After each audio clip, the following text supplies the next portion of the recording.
Bom dia! Feliz Ano Novo! Tem alguém aí para aplaudir ao Senhor por mais um ano na presença dEle? Aleluia! Aleluia! Aleluia! A Ti, Senhor, rendemos todo o ano de 2024, Senhor, e ficamos na expectativa que o Senhor nos surpreenda de maneira extraordinária, em nome de Jesus. Amém? Glória a Deus. Obrigado, Rose querida. Irmãos, nós demos um pause em Efésios por conta das festividades, né? O Senhor tem falado conosco, o Senhor tem se movido, tem nos ensinado, tem nos dado o privilégio de caminharmos na presença dEle. E caminhar na presença dEle é descobri-lo nessa jornada, é estarmos atentos e constantemente sendo provados e aprovados pela sua palavra e pelo agir do seu Espírito. Então, eu quero convidar você a abrir lá em Efésios, na carta de Paulo aos Efésios, capítulo 3, nós vamos ler do versículo 1 ao 13º, nessa manhã. E conforme você for encontrando, vamos nos colocar de pé para nós lermos juntos a palavra de Deus, honrando assim aquilo que nos alimenta, aquilo que nos transforma, aquilo que gera em nós, aquilo que está no coração de Deus. Aleluia. Quantos são gratos pela palavra de Deus aqui? Amém, glória a Deus. Efésios 3, de 1 a 14, diz assim. De 1 a 13, perdão. Por esta razão oro eu, Paulo, prisioneiro de Cristo Jesus, em favor de vocês, gentios. Certamente vocês ouviram falar da responsabilidade imposta a mim em favor de vocês pela graça de Deus. Isto é, o mistério que me foi dado a conhecer por revelação, como já lhes escrevi em poucas palavras. Ao lerem isso, vocês poderão entender a minha compreensão do mistério de Cristo. Esse mistério não foi dado a conhecer aos homens de outras gerações, mas agora foi revelado pelo Espírito aos santos apóstolos e profetas de Deus, significando que, mediante o Evangelho, os gentios são co-herdeiros com Israel, membros do mesmo corpo e coparticipantes da promessa em Cristo Jesus.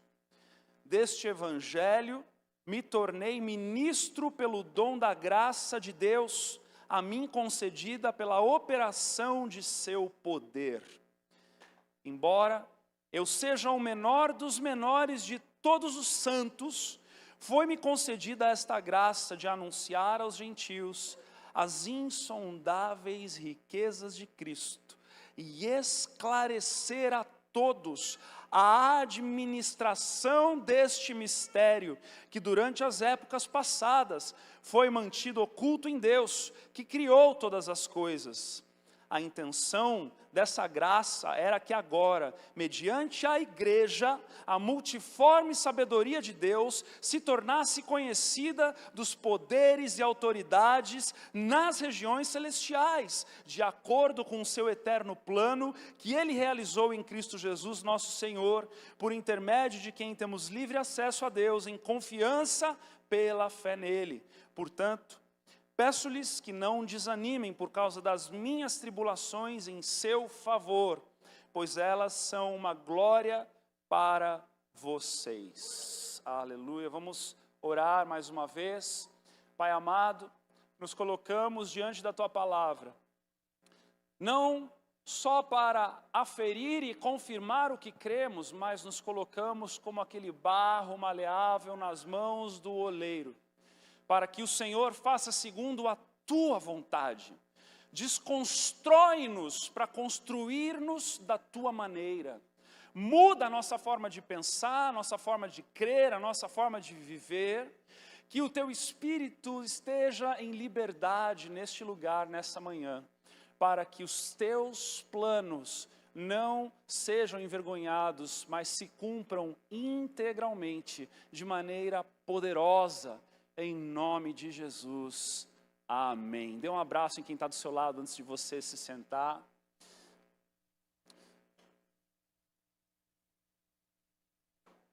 Amém. Pode se sentar.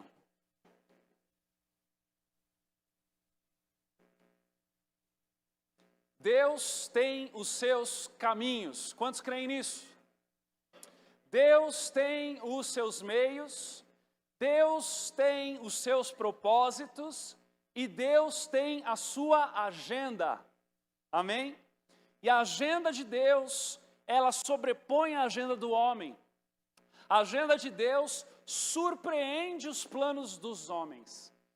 E olha, cristocidentemente, nós estamos iniciando o ano com esta mensagem, onde o tema nessa manhã é discipulado.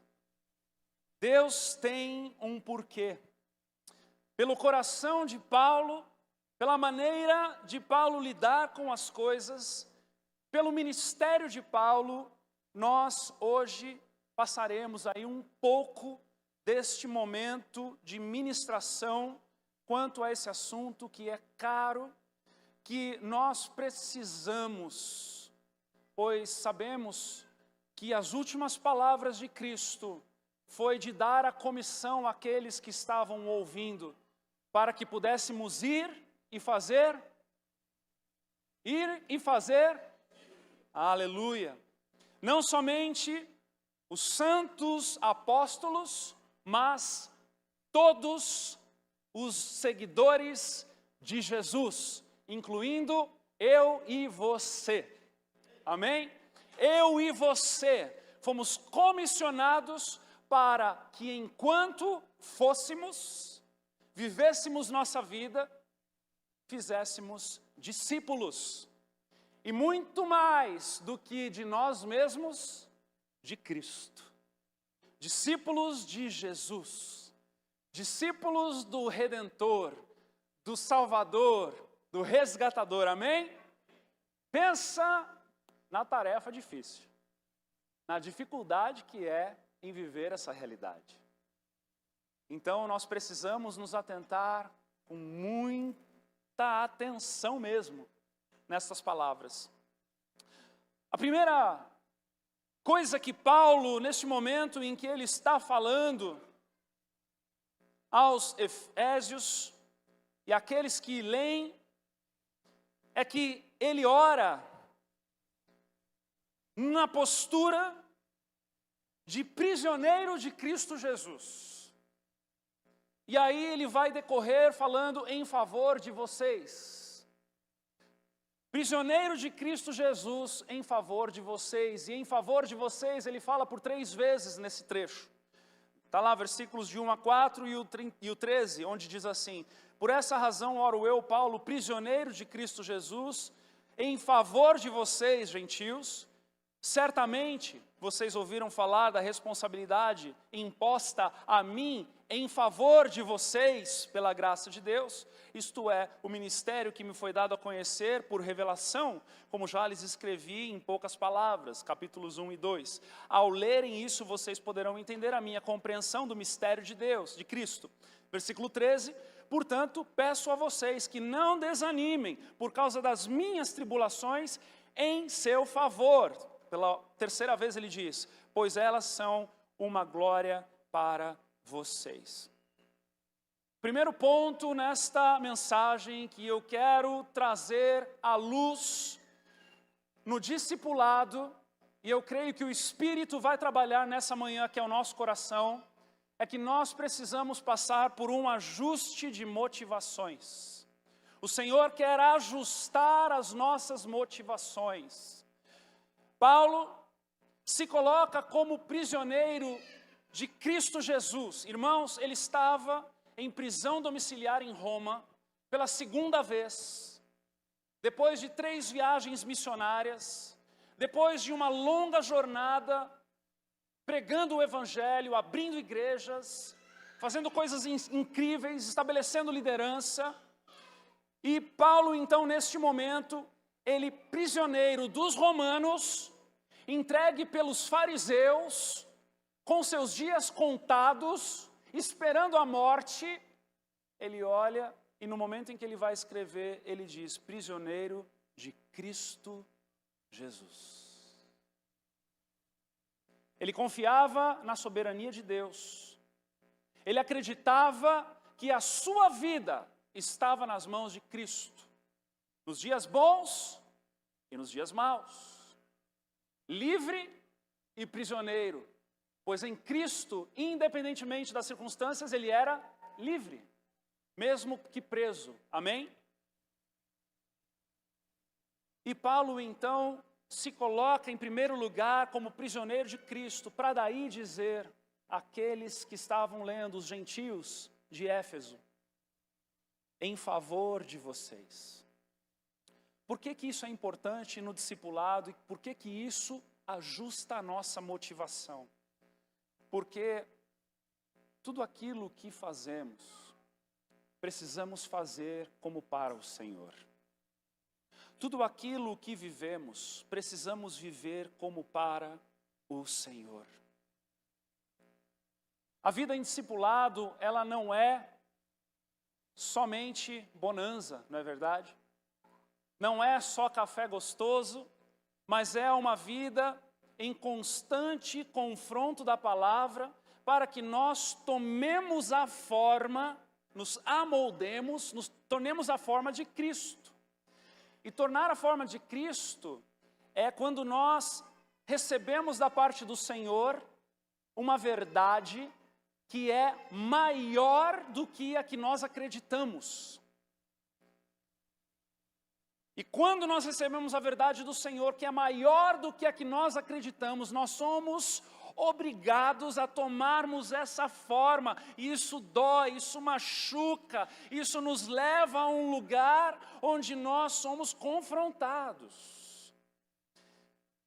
Mas nestes processos onde o discípulo, o discipulador, onde os irmãos mais velhos estão ajudando os irmãos mais novos, todos nós precisamos entender que a motivação por trás de tudo que se faz, tudo que se fala, tudo que se move dentro da igreja deve ser somente uma: Cristo. Nós não podemos ser igreja e fazer igreja com qualquer outra motivação que não seja Cristo. Nós não podemos deixar o lugar do nosso coração ser tomado por qualquer outra motivação que não seja Cristo. É por isso que Paulo, ainda que em meio a circunstâncias mais adversas, ele deixa muito claro e diz: eu não sou prisioneiro de Romanos, eu não sou prisioneiro das circunstâncias, eu não sou prisioneiro dos fariseus, eu não sou prisioneiro de vocês, eu não estou aqui por causa de vocês, eu estou aqui em favor de vocês, eu estou aqui por causa de Cristo. Olha a diferença. Preste atenção na diferença. Paulo viveu a vida que ele viveu por causa de Cristo. No momento em que ele encontra Jesus, Jesus diz: eu vou ensinar esse aí o que é sofrer pelo meu nome. E por causa do chamado, por causa da vocação, por causa do desejo em ser relevante para o reino, Paulo entrega a sua vida para Jesus e para circunstância nenhuma mais, para mais ninguém ao seu redor. A sua vida é totalmente dedicada, o seu coração é dedicado para Cristo. E aí, Cristo então o conduz para os gentios e o faz apóstolo dos gentios. Enquanto os outros apóstolos estavam em Jerusalém, Judéia e Samaria, ele estava nos confins da terra. O Senhor o convoca para amar, da além das fronteiras.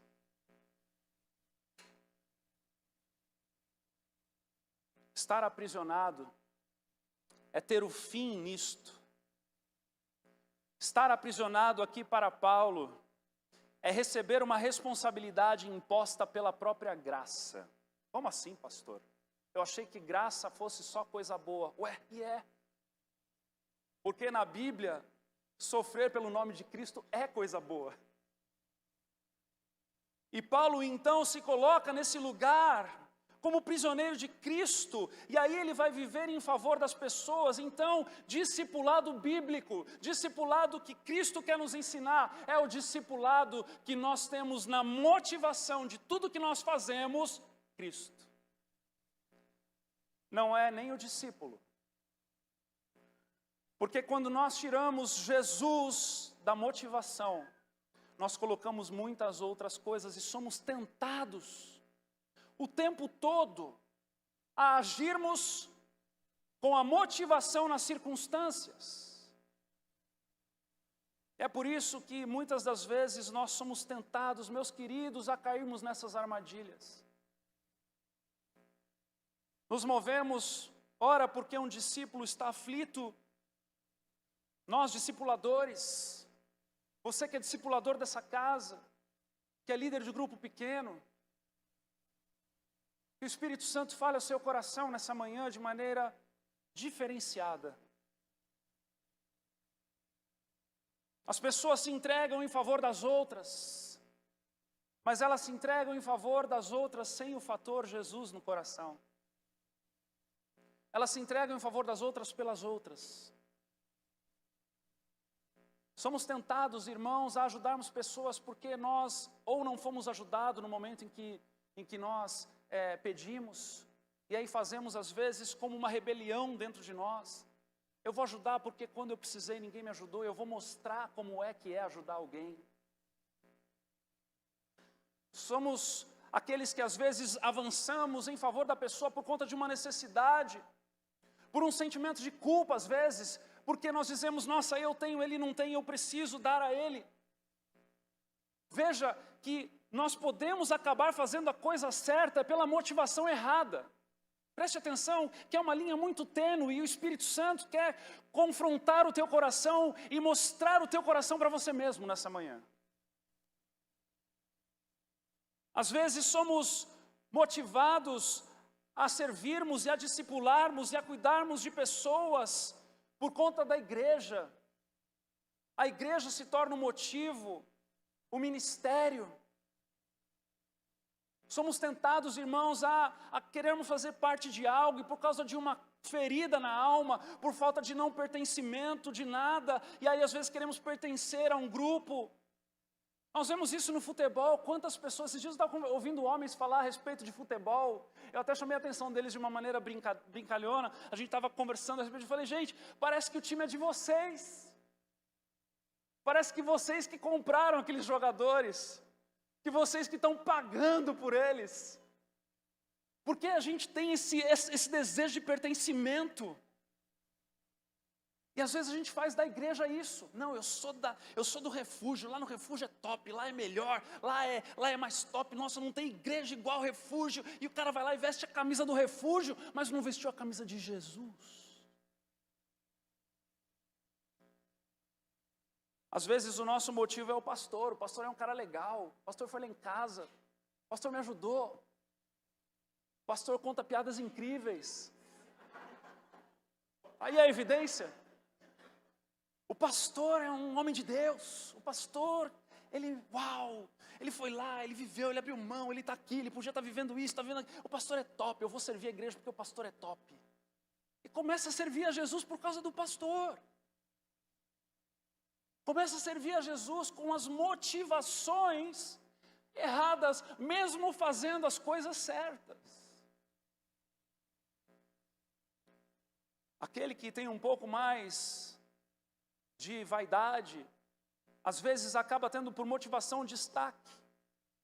Eu vou ser o melhor, eu vou mostrar para todo mundo que eu sou o cara, que eu sei fazer isso, eu sei juntar um monte de gente, o meu em casa vai ser o maior, vai bombar. Reconhecimento humano, atrás de um reconhecimento humano, atrás de competitividade. E funciona às vezes, sabia? Às vezes a gente vê as igrejas aí que gostam de botar bexiga colorida de cada em casa, aí o cara olha para aquilo E falam, eu vou encher a igreja de bexiga colorida, porque o meu em casa vai ser o maior. Reconhecimento humano. Ou eu vou fazer da igreja, eu vou fazer do serviço ao Senhor uma carreira. Eu vou ser bem sucedido, eu vou ter sucesso. Um sucesso. E aí faz e vê, e as pessoas em volta olham e falam, meu, que benção, essa pessoa está fazendo tudo. Mas lá no coração dela, onde ninguém conhece, onde ninguém sabe, Jesus não está no trono, quem está no trono é o desejo do sucesso. Vocês percebem que a gente pode fazer as coisas certas pela motivação errada? Porque ganhar vidas para Jesus, ter um em casa bombando, servir na casa do Senhor, discipular pessoas, isso tudo é de Deus, é bênção. Nós oramos por isso incessantemente. Mas a motivação precisa estar ajustada. Jesus precisa estar assentado nesse trono do teu coração. E é por causa, e tem que ser por causa dele que fazemos todas as coisas. Para que quando for em favor do próximo, seja porque nos tornamos prisioneiros de Cristo.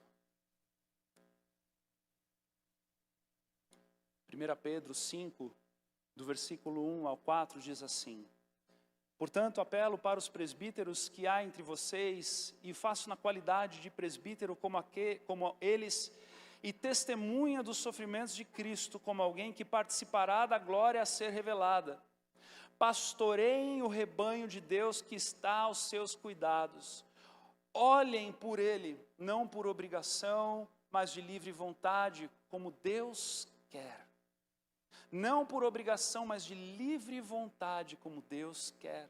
Não façam isso por ganância, mas com o desejo de servir. Não hajam como dominadores dos que foram confiados a vocês, mas como exemplos para o rebanho. Pois quando se manifestar o Supremo Pastor, vocês receberão a imperecível coroa da glória. A recompensa está nas mãos dele. Fazemos e devemos fazer por ele, pois é dele e é para ele.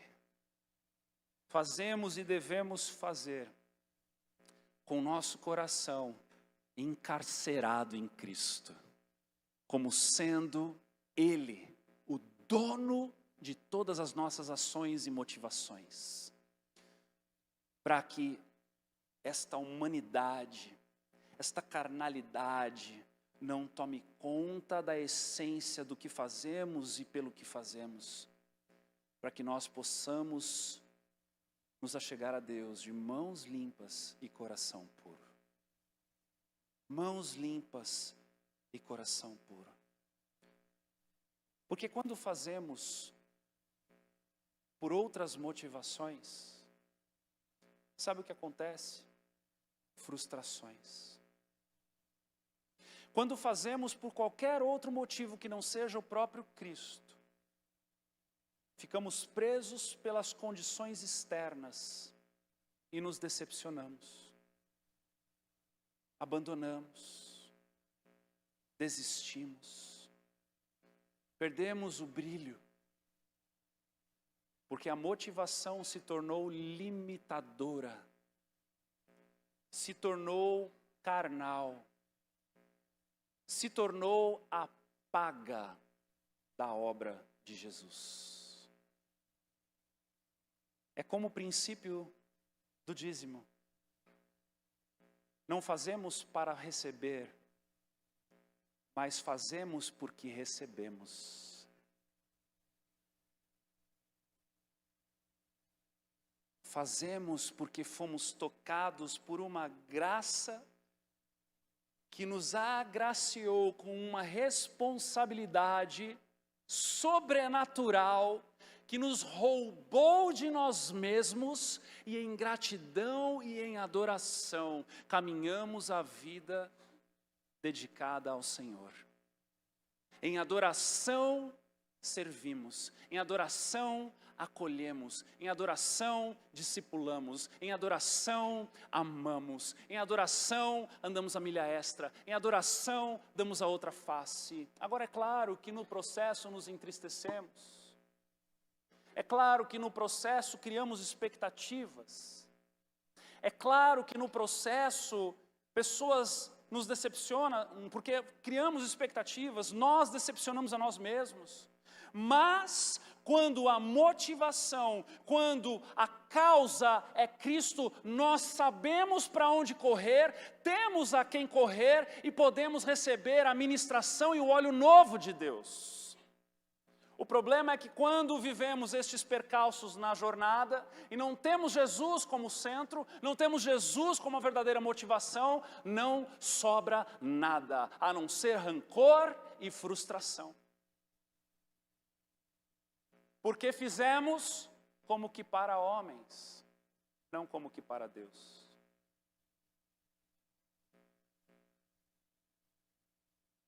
Porque mesmo que preso por Cristo, é alegria. Por Cristo, preste atenção no que eu vou te dizer. Todo sacrifício valerá a pena. Por Cristo, todo sacrifício valerá a pena. Já por outras coisas, nem todo. E aqui, quando decidimos servir ao Senhor, quando decidimos discipular pessoas, quando decidimos amar pessoas, quando decidimos dar a Deus, nós precisamos calcular essa torre e nos lembrarmos que o Senhor é um motivo. E se você está aqui, nessa manhã, na condição de discipulador dessa casa, na condição de um servo, na condição de alguém que serve de alguma maneira nessa casa, o Senhor quer alinhar a tua motivação nessa manhã. O Senhor quer jogar fora todas as tranqueiras que... Me perdoa, mas eu quero ser respeitoso contigo. Mas Ele quer jogar fora todas as tranqueiras que você mesmo colocou nesse trono, para que Ele possa tomar o lugar de novo nesse assento. Ele precisa ser reentronizado no teu coração, para que o vigor, para que o brilho nos olhos, para que a verdadeira motivação te faça fazer como que para o Senhor, e você possa então resplandecer a glória dEle, fazendo aquilo que você estiver fazendo. Nós não servimos com a motivação que não é para o Senhor, porque se fizermos isso, certamente morreremos, irmãos. Certamente se tornará um fardo que nós não conseguiremos carregar. Certamente nós vamos nos frustrar e nos entristecer no caminho. E não teremos a quem recorrer, não teremos como recobrar o ânimo. É por isso que nessa manhã o Senhor está nos chamando para o lugar do altar, para recobrar o ânimo, para que Ele seja reentronizado no centro do teu coração e de todas as tuas motivações, para que ao servir ao Senhor, você o faça com alegria, como um privilégio, como algo que você olha e você fala, Senhor, só pela graça mesmo, porque se não fosse o Senhor eu jamais poderia estar fazendo isso aqui. Ainda que seja no estacionamento. Ainda que seja na equipe da limpeza varrendo a casa de Deus. Ainda que seja no lugar de menos holofote. O Senhor tem que ser o centro e a razão e o motivo de tudo que você faz. E essa mensagem, ela não quer fazer com que você dê um passo para trás e recue e diga, tá vendo? Eu sabia, eu comecei com a motivação errada, então agora eu vou largar tudo. Não. O Senhor está aqui dizendo, me deixa ocupar o espaço no teu coração que me cabe. Me deixa ocupar o espaço no teu coração que já é meu e que você já entregou um dia para mim. me deixa ocupar o espaço no teu coração, que já é meu, porque você, quando aceitou a Jesus como Senhor e Salvador, você se tornou propriedade minha particular. E o Senhor então quer te reativar neste processo. O Senhor, irmãos, nós estamos no ano aceitável do Senhor. Quantos creem nisso? Nós estamos no período, nós estamos no período escritural da palavra de Deus, onde Jesus está sendo revelado como Senhor e Salvador. Haverá um dia em que as portas se fecharão, haverá um dia em que não haverá mais o que fazer, mas nós estamos no momento em que há o que fazer. E se há o que fazer, que todos nós possamos ter Cristo no centro do nosso coração e nos engajar em fazer aquilo que nos cabe, com a motivação no lugar certo, com as prioridades no lugar certo, em nome de Jesus. O Senhor quer ajustar a tua motivação. Por Cristo todo sacrifício valerá a pena, mas se não for por Cristo, nem todo sacrifício valerá a pena. E aí isso vai produzir uma frustração, uma amargura. Mas o Senhor quer nos livrar disso. Ele quer nos recobrar o ânimo, Ele quer nos lembrar. Quero convidar você a fechar os teus olhos nesse momento e se perguntar: por que é que eu tenho feito o que eu tenho feito para Ti, Senhor? Qual é a verdadeira motivação que há no meu coração? Revela a mim, Senhor. Espírito Santo de Deus, revela-nos a nós mesmos nesse momento, Senhor.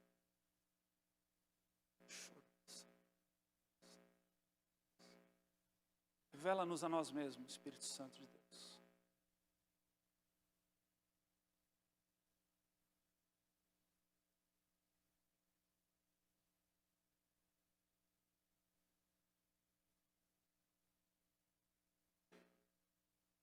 Ore assim comigo, de coração sincero, diga assim: Senhor Jesus, toma o trono do meu coração. Manda embora essas motivações que estão erradas.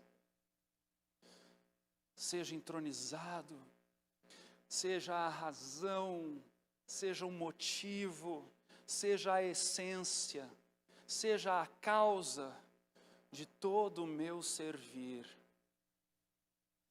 a Ti. Eu entrego toda a adoração. Aleluia. Amém. Pode abrir os olhos. No discipulado, nós precisamos ajustar a nossa motivação. Mas nós precisamos também compreender qual é o propósito do que fazemos, do porquê que fazemos.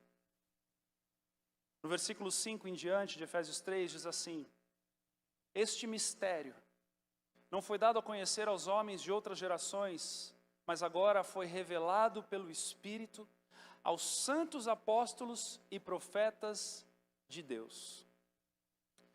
Significando que, mediante o Evangelho, os gentios são co-herdeiros com Israel, membros do mesmo corpo e coparticipantes da promessa em Cristo Jesus. Aqui Paulo está falando que esse mistério da redenção em Cristo Jesus, este mistério da salvação pela graça, onde ele vai decorrer ao longo dos primeiros 2 capítulos dessa carta, este mistério onde agora os gentios se tornam coparticipantes com os judeus dessa promessa, deste mistério onde o Senhor está sendo revelado. Paulo está falando que foi revelado pelo Espírito aos santos apóstolos e profetas de Deus, aos ministros. Foi revelado aos ministros do Evangelho. E aqui então nós começamos a entrar de uma maneira organizada. Paulo vai entrar nos capítulos 3 e principalmente no 4, começando a ministrar o propósito da igreja local, o propósito do corpo de Cristo, o propósito do porquê e como nós nos reunimos. E aqui ele começa a falar agora dos ministros, daqueles que estão ensinando. Como nós vemos, por exemplo, a importância disso lá em Atos capítulo 6, do versículo 1 em diante, quando a igreja estava num momento começando e estava crescendo muito e precisava ser organizado, vai dizer lá, naqueles dias, crescendo o número de discípulos, os judeus de fala grega, entre eles queixaram-se dos judeus de fala hebraica, porque suas viúvas estavam sendo esquecidas na distribuição diária de alimento. Por isso os 12 reuniram todos os discípulos e disseram: não é certo negligenciarmos o ministério da palavra de Deus a fim de servir às mesas. Os apóstolos disseram: olha, eu estou entendendo que está tendo problema aí na reunião, eu estou entendendo que está tendo problema onde algumas viúvas estão sendo deixadas de lado, elas não estão recebendo o alimento, a ajuda, a cesta de alimento, né? Mas eu não é justo nós negligenciarmos o ministério da palavra, nós negligenciarmos o período que nós tiramos para aprendermos, para que pudéssemos então ensinar, para irmos servir às mesas. Então ele diz: irmãos, escolham entre vocês 7 homens de bom testemunho, cheios do espírito de sabedoria.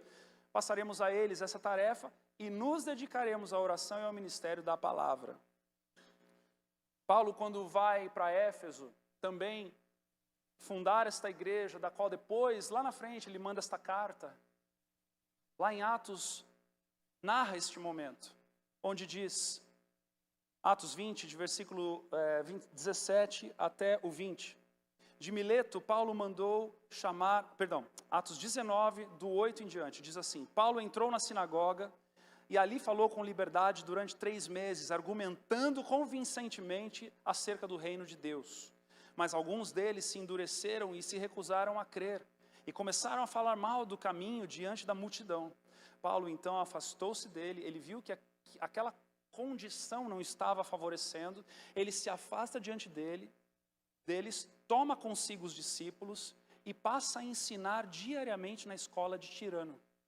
E isso continuou por 2 anos, de forma que todos os judeus e os gregos viviam na província da Ásia e ouviram a palavra do Senhor.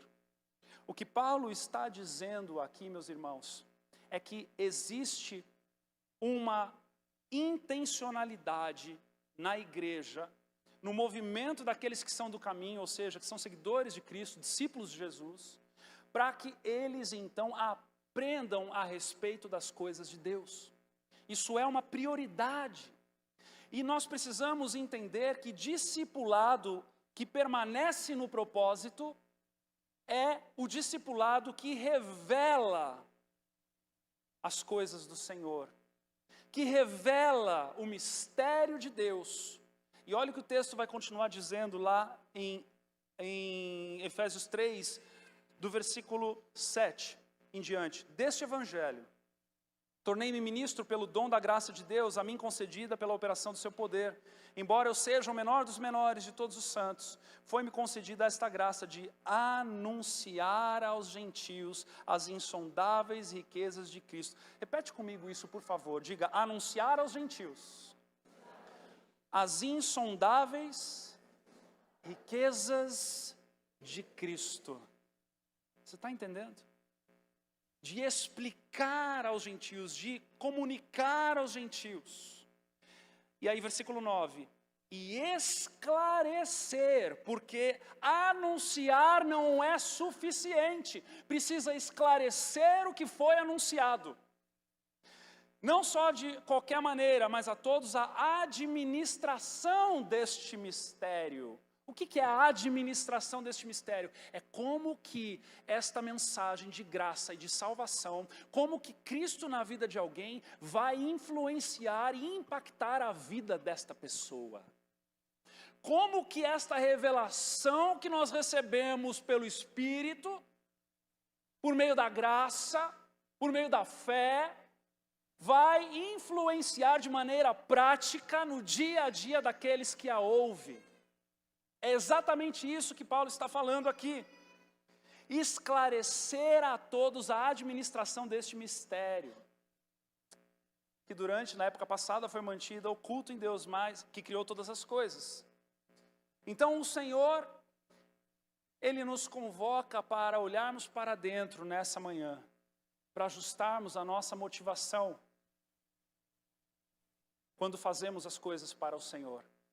Mas Ele também está nos chamando para entendermos e nos lembrarmos do propósito, de que nós precisamos estar num processo de revelação, anúncio e esclarecimento deste mistério, desta verdade.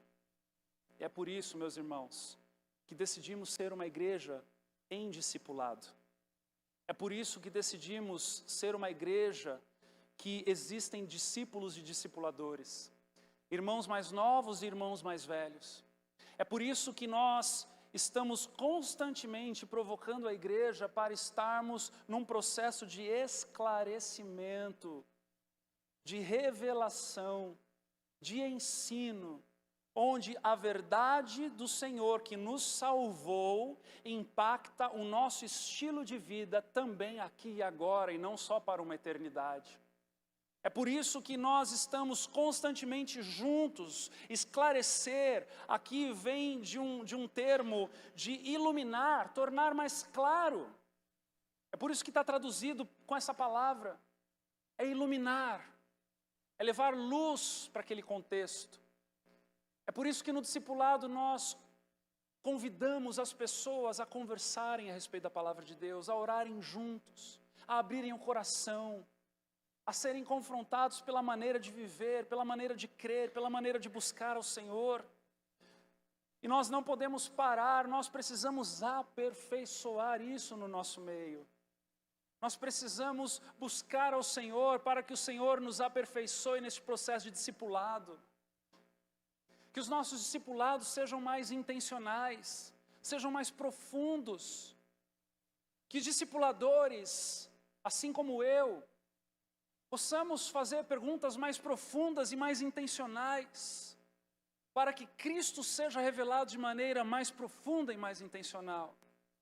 Que os discípulos se permitam serem descobertos nas suas mazelas. Tem alguém aqui? Que os discípulos se permitam se colocar nesse lugar de aprendizado. Assim como o termo na palavra de Deus, Paulo com Gamaliel, ou Jesus com Maria, se assentavam aos pés para aprender. Por que aos pés? Porque se assentar aos pés é se humilhar. Se assentar aos pés é se despir das autodefesas. Se assentar aos pés é saber que quando duas pessoas estão reunidas e a palavra de Deus está aberta, ali haverá mudança de coração. Se assentar aos pés é se permitir se tornar um discípulo de Cristo, porque afinal de contas, isso é discipulado. É nós nos permitirmos com que uns aos outros possamos nos conduzir a este lugar mais perto de Cristo.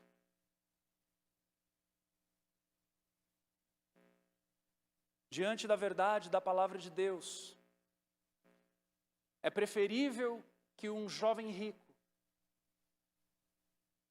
se constranja e se escandalize com um Cristo que, ao provar o seu coração, pede para que ele venda tudo, entregue aos pobres e vire as costas para Jesus, do que nós passemos a viver um discipulado superficial, onde corações não são confrontados, verdades não são faladas, correções não são aplicadas, onde a palavra não é ensinada, onde a santificação não é estimulada. É preferível, diante da palavra de Deus e dos evangelhos e da obra de Cristo, que nós passemos a viver em constante humilhação e quebrantamento, tornando destas lágrimas das nossas adorações não somente lágrimas de uma adoração abstrata, mas de um quebrantamento de uma carne que sofre para que o espírito seja vivificado. Os nossos momentos de adoração e entrega ao Senhor que sejam de verdade, que sejam de algo que está doendo porque precisa morrer e ser abandonado. Tem alguém aqui? Que nós possamos olhar para nós mesmos e constantemente, meu irmão, deixa eu te dizer uma coisa, a glorificação é só na morte. Sabe o que isso quer dizer para nós? Isso quer dizer que até lá vai ter coisa para se ajoelhar e se arrepender. Isso significa que até lá, os degraus de santificação não terminarão. Isso significa que até lá, Cristo ainda há de ser exaltado através dos nossos passos de humilhação e quebrantamento. O discipulado é uma ferramenta que o próprio Deus instituiu, começando com 12. Para que nós pudéssemos, na motivação certa, com o propósito alinhado, viver essa realidade. E finalmente, desfrutar dos resultados. Diga comigo, finalmente, desfrutar dos resultados. Porque não tem só coisa ruim, não, é bom demais. Sabe por que é bom demais? Porque a cada ajuste há uma glória que nasce. A cada momento de exposição da alma, há uma glorificação do Senhor que é brotada naquele coração. A cada lágrima de humilhação e quebrantamento, há um desfruto de uma vida na presença de Deus. E é nesse processo em que Cristo vai sendo revelado, é nesse processo que as coisas celestiais se tornam mais importantes que as coisas terrenas, é nesse processo que nós vamos aprendendo a dar valor àquilo que Deus dá valor, e as coisas que nos abstêm de Deus, que nos roubam de Deus, que nos tiram de Deus, se tornam coisas que a gente ao longo da jornada vai abandonando e vai celebrando cada vitória. É de vitória em vitória, é de glória em glória, é de conquista em conquista. Quando éramos do mundo, corríamos atrás dos terrenos, das terras prometidas, das coisas desse mundo, das glórias e das paixões deste mundo, mas quando fomos salvos, um novo céu e uma nova terra foi revelada a nós, e nós podemos agora olhar para isso, contemplando isso, dar passos em direção a esse lugar. E isso toma o nosso coração, isso nos empolga, isso nos tira de nós mesmos, isso nos leva para um novo lugar. E nós vamos então aproveitando cada passo, cada vitória, cada conquista, um pecado, uma prática pecaminosa que você abandona, meu irmão, é uma vitória, é um motivo de celebração, é um motivo de você reunir a tua família, de você olhar nos olhos com lágrimas e dizer, eu abandonei essa porcaria. Eu aprendi isso do Senhor. Algo novo foi revelado ao meu coração. É o momento em que o teu filho te pega adorando ao Senhor, sem você ver, sem você saber. É o momento em que você está em adoração na presença do Senhor, em oração na tua casa, e as tuas lágrimas correm. E você é constrangido por alguém que aparece, por alguma coisa que chega. É o momento em que nós vamos nos entregando na presença do Senhor, e as alegrias do Senhor vão se tornando as nossas alegrias. Olha o que Paulo vai dizer aqui para concluir esse pedaço. Versículo 10, a intenção dessa graça era que agora, por meio da igreja, preste atenção nisso, a intenção dessa graça era que agora, por meio da igreja, mediante a igreja, por meio da igreja, a multiforme sabedoria de Deus se tornasse conhecida dos poderes e autoridades nas regiões celestes.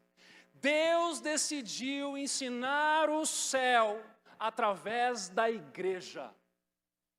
Deus decidiu ensinar anjos e demônios a respeito do seu plano de salvação através do nosso ajuntamento. através da obra de redenção sobre cada um de nós, de acordo com o eterno plano que Ele realizou em Cristo Jesus, nosso Senhor, por intermédio de quem temos livre acesso a Deus e confiança pela fé. Meus irmãos, vocês têm noção disso?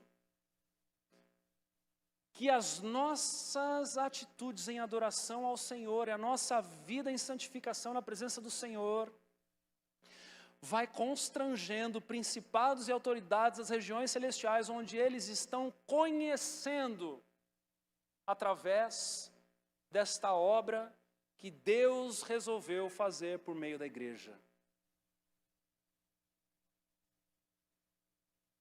É por isso que nós clamamos: seja feita aqui na terra, como é no céu, estes princípios, esta vida, esta revelação.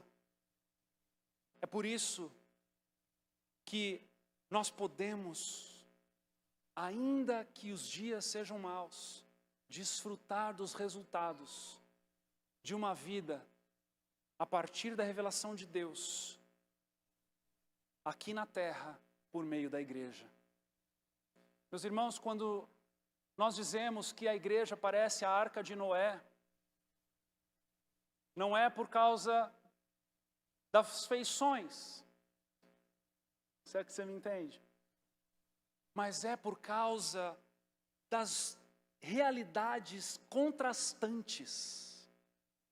Você entende que na arca, enquanto todos estavam morrendo, enquanto o mundo morria afogado, ali dentro havia vida. Os valores que eram aplicados de um lado de fora não afetavam aquilo que acontecia do lado de dentro. Não afetava aquela comunidade de animais e família que estavam ali. Porque havia um decreto sobre aquele lugar que era um decreto diferente do que havia sobre o mundo. E quando nós sabemos que o mundo jaz no maligno, ele jaz, mas as portas do inferno não prevalecerão contra a igreja. Nós estamos salvos. Pode chover lá fora. Podem estar morrendo afogados lá fora, nós estamos salvos, mas a diferença entre a arca e aqui é que tem uma portinha aberta aqui nessa arca, e nós temos a missão de irmos lá fora e resgatarmos cada um que nós conseguirmos, e trazermos para dentro. Por quê? Porque nós podemos dizer, lá dentro tem vida, lá dentro tem cuidado mútuo, lá dentro tem acolhimento. Cadê os glória a Deus aí, meus irmãos?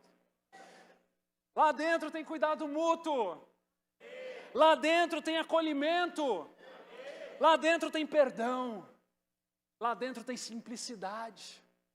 Lá dentro tem contentamento. Lá dentro tem santificação. Tem testemunhos. Tem milagres. Lá dentro Deus habita, lá dentro Deus se revela, lá dentro Deus edifica, lá dentro Deus fortalece, lá dentro o Senhor se move. E nós estamos aqui dentro. Como é glorioso! É por isso que em cada momento onde nós nos entregamos ao Senhor, e ali há sim um sofrimento de entrega, ali há sim um lugar de cruz, ali há sim um lugar de morte, nós podemos celebrar já na curva, porque o Senhor tem feito sinais, prodígios, maravilhas, o Senhor tem levantado uma geração de adoradores, o Senhor tem levantado uma igreja que conhece o Evangelho, o Senhor tem levantado pessoas que estão compromissadas com o reino de Deus. Eu falei, esses são vocês. Glória a Deus, dá uma glória a Deus aí. Amém, em nome de Jesus. Vamos começar 2024 dando mais glória a Deus, gente. Em nome de Jesus, dá uma glória a Deus aí. Aleluia. Amém. Nós temos muito para celebrar. Nós temos muito para descobrir. Nós temos muito para vivermos juntos.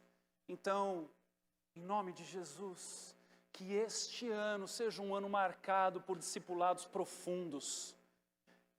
Que este ano seja um ano marcado por descobertas na presença do Senhor.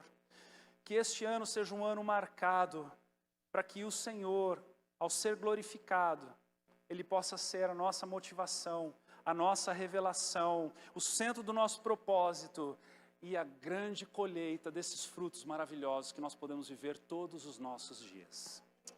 Amém, irmãos? Glória a Deus. E Paulo vai terminar do versículo 14 até o 21 com uma oração. E eu quero fazer algo diferente aqui nessa manhã, antes de nós irmos para a ceia. Eu gostaria de chamar todos os discipuladores, todos os líderes de em casa, todos os discipuladores que estão auxiliando líderes de em casa, para virem aqui na frente e ficarem de frente para a igreja, para que nós, que estamos discipulando pessoas, possamos abençoar a igreja com esta oração que Paulo orou. Podem vir todos, por gentileza. Fiquem de frente para a igreja.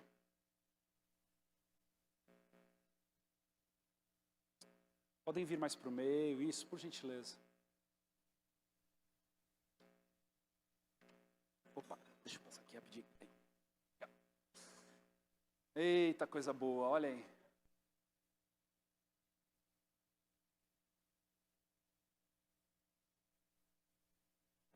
De antemão, eu já quero dizer algo aqui que, em nome de Jesus, 2024 seja um ano onde mais pessoas sejam convencidas pelo Espírito Santo para se tornarem líderes de grupos pequenos. Nós temos aqui irmãos mais velhos disfarçados. Nós temos pessoas que já têm um bom testemunho, já têm o conhecimento da palavra, estão disfarçados entre nós aqui, sentados aí. E o Senhor quer te levantar, meu irmão, minha irmã. O Senhor quer te levantar para que mais pessoas possam amadurecer nos caminhos do Senhor. Então, que em nome de Jesus, o Espírito Santo possa incendiar o teu coração. Eu não sei quem é, mas o Senhor sabe. Não sei quantos são, mas o Senhor sabe.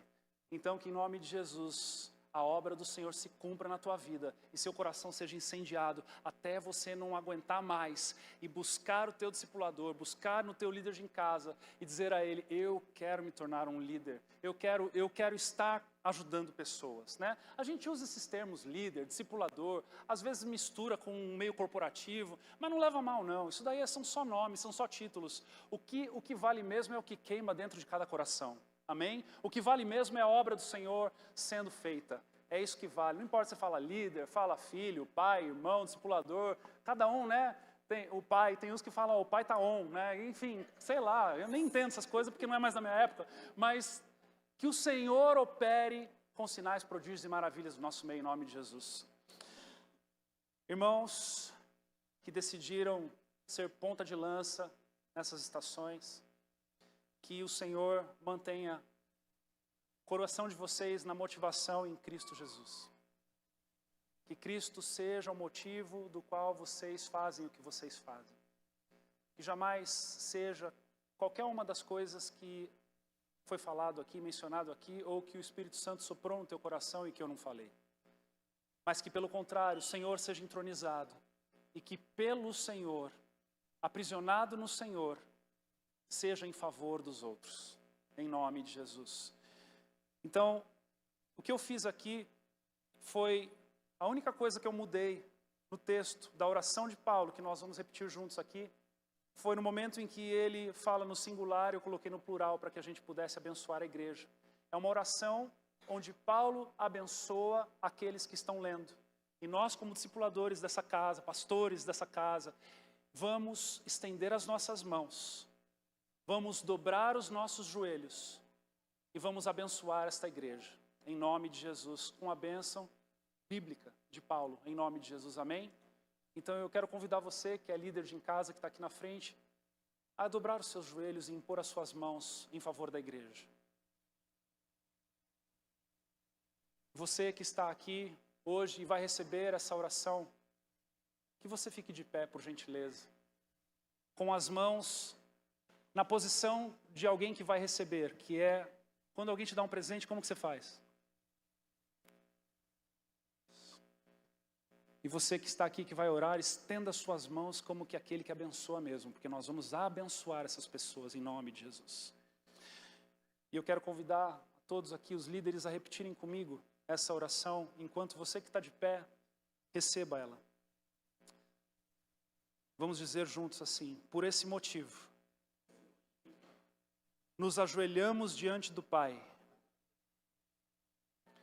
de quem todas as famílias no céu e na terra recebem o seu verdadeiro nome. E pedimos a Deus que, da riqueza da sua glória, Ele, por meio do seu Espírito, dê a vocês, igreja, poder para que sejam espiritualmente fortes. Pedimos também que por meio da fé, Cristo viva no coração de vocês. E oramos para que vocês tenham raízes e alicerces no amor, para que assim, junto com todo o povo de Deus, vocês possam compreender o amor de Cristo em toda a sua largura, comprimento, altura e profundidade. Sim, embora seja impossível conhecê-lo, pedimos que vocês venham a conhecê-lo, para que assim Deus encha completamente o ser de vocês com a sua natureza, em nome de Jesus. Amém. Eu quero pedir que vocês fiquem de pé agora, em nome de Jesus, discipuladores. E todos nós juntos, enquanto o louvor já sobe, por gentileza, nós vamos finalizar essa oração, onde Paulo dá a glória toda a Deus. Não há distinção entre líder e liderado aos olhos de Deus, amém? Não há distinção entre discípulo e discipulador aos olhos de Deus, amém? Não há distinção entre pastor e ovelha aos olhos de Deus, amém? Somos todos filhos de Deus. E o bom pastor é Jesus, amém? Mas aprove ao Senhor para que alguns possam conduzir a outros. Então, nessa maturidade nós entendemos mais a glória, a paga, a honra, o louvor, a adoração de tudo que Deus faz deve ser dada somente para Ele, amém? Então vamos todos juntos fazer essa oração, igreja, líderes de casa, pastores, todos. Vamos dizer assim: e agora? E levante as suas mãos o mais alto que você puder e diga: que a glória seja dada a Deus, o qual, por meio do seu poder, que age em nós, pode fazer muito mais do que nós pedimos, ou até pensamos.